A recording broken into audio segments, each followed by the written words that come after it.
1000 isendist tuleb nii-öelda miljon isendit, 3 juurde. 3. aastal tuleb miljonist miljard, 4. aastal tuleb miljardist triljon ja järgmist numbrit ma isegi ei tea, nii et ühesõnaga 5 või 10 aastaga ilmselt on täielik katastroof, kui neid loodus ei hävita vahepeal külma talvega, millega iganes. Eesti inimeste mure Hispaania teetigudega kasvab aasta-aastalt üha suuremaks.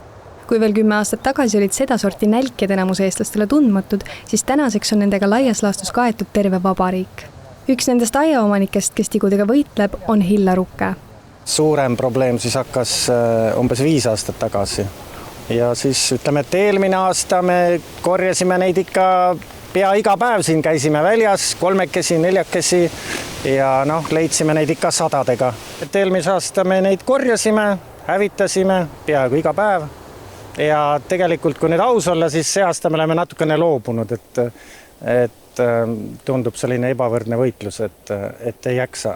Üks isend muneb aastas umbes 400 muna. Kuna iga tigu on võimeline munema, siis aastaga see arv 400 kordistub. Kõige tähtsam on ikkagi nende pidev korjamine. See tähendab absoluutselt järjepidevat tööd. Ei piisa sellest, et ainult oma kinnistul korjatakse. Seda tuleb teha kogu konniti, tänavate kaupa või vähemalt naabritega koostöös. Et see nälkjas piiri ei tunne, et kui ta on teie kinnistul, siis ta on suure tõenäosusega ka naabrite juures. Ajasime juttu ka ühe Koplimetsa aiapidajaga, kelle sõnul on olukord tänaseks kohutav. Nälkjad tungivad nüüd pragusid ja mulda pidi tema suletud ustega kasvuhoonesse ning söövad sealt ära nii tomativarred kui paprikalehed. Nende tõrjumiseks kulutab proua igapäevaselt väga palju aega ning pideva kummardamise tõttu on tal enda sõnul ka radikuliit. Igal juhul mugav nende nälkjate tõrjumine kindlasti ei ole. Aga nad on päris prisked, et kuidas paljajalaga suvel käia on? Ütleme nii, et päeval neid õnneks on vähem, aga kindlasti on ebameeldiv ja tuleb jala ette ikka vaadata. Hispaania teetikude hävitamiseks ja tõrjumiseks on mitmeid variante, kuid kõige tõhusamad on aiapidajate hinnangul aga soolavesi ja nende igapäevane korjamine.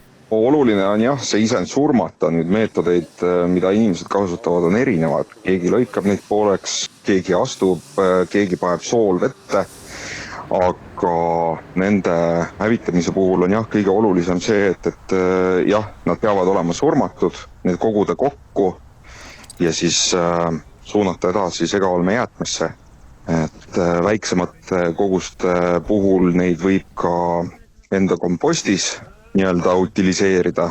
Hispaania teetikude levik on suurim just tiheasustustega aladel. Põhja-Tallinna linnaosa paigaldas selle aasta juunis 3 Hispaania teetikudele ja mustpeanelketele mõeldud konteinerit.